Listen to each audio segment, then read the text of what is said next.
What do you get if you mix badminton, tennis and table tennis? Pickleball, one of the fastest growing sports in the world. The game was created in America in the 1960s by a few senators who wanted to make a game for all ages. Pickleball features special paddles, a slightly modified tennis net, a badminton court and a plastic wiffle ball. We travelled to a pickleball tournament in England to find out more. Now, the name Pickleball, there are two histories on that. Some people say it's because their dog was named Pickles and he used to retrieve the ball. Others say, and I believe this is the true one, that it was named after a boat, a pickle boat. I don't know what a pickle boat is, but I think it might be like a rowing boat, something like that. Either way, it's a strange name. The inaugural English Open pickleball tournament took place in Nottingham, attracting plucky amateurs as well as top international players from 17 countries. Former footballers, tennis and squash players all entered the mix at the event, each hoping for a shot at pickleball glory.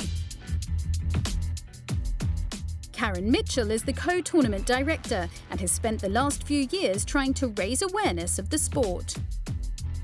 For me, the reason I wanted to do this is I wanted to see the Bainbridge Cup, which is the International Federation of Pickleball's, the equivalent of like the Ryder Cup. I wanted to see that taking place in the UK, and so I put in a bid to host it, and this is my dry run before we host that next year. We've actually won that, and we'll be hosting it here next year.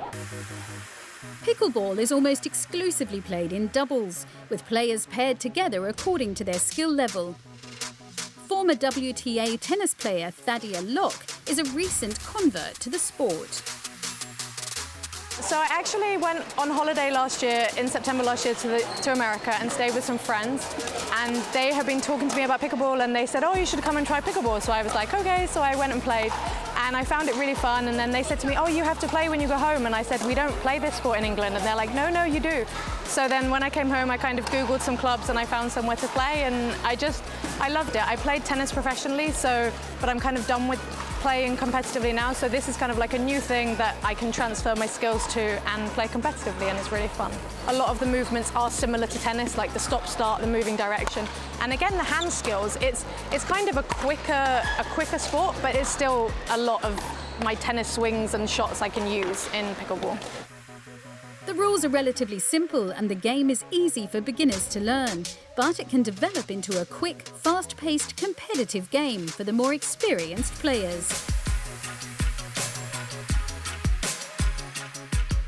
Once people have tried it, they're kind of hooked. But in this country, I think not many people know about it. People will say to me kind of, what have you been playing this weekend? What is that sport that I've been seeing you doing? So it's just, I think, increasing the awareness, getting it on TV, getting as much media coverage of it as we can, and then kind of increasing the amount of places that you can play. And I guess players like us who play kind of maybe using it to run coaching sessions and just attract new people to the sport.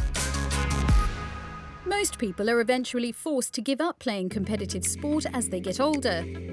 But pickleball is well suited for players of all ages. The thing is, I played football, and now when you get to a 60 and you're chasing 20-year-olds around the football, it's impossible. But this game is the one game you can take on 20-year-olds and beat them, because the court's, it's a badminton sort of size court. It really attracts older players, because a lot of tennis players that can't cover a tennis court are now playing pickleball. We get a lot of over 60s and that, but it's for everybody. Especially retired people, for instance, a lot of them just sit. They're bored. They haven't got friends. They sit at home. They don't know what to do. The good thing about pickleball is it's so social. We meet so many people. I mean, here we just know everybody. We all get on. We have a big party afterwards. It's a fantastic, sporting holiday, really. So get out there, find a club. You go into the Pickleball England website and you can find your nearest club and come along. Most people are competitive. And it allows you to be competitive. It's exciting. You want to be competitive when you get into your 60s. So it gives you that chance. That's great. England's Jamie Basford is only 14 and is already making a name for himself in pickleball circles. I just looked at it and went, wow, it's because I picked it up like really quickly, which is quite strange because it's quite a weird game. So I just thought, well, I'm not going to stop playing this for a while. I think once you start, you just get lured in by all the different rules, because once you start, you're like trying to get the third shots and stuff like that, and you just want to keep on improving, because you see like the pros on Facebook or YouTube play, and you're just like, wow, so I want to be like that. Jamie's tennis background has allowed him to excel in the pickleball arena, and because of the nature of the sport, he's found himself competing against players of all ages. It's quite strange, but after a while I got used to it, because there's no one really my age that plays really, so I have to get used to playing older people. And I think within a year or two, you know, it's going to be, everybody will know about pickleball. I mean, eventually it will be an Olympic sport.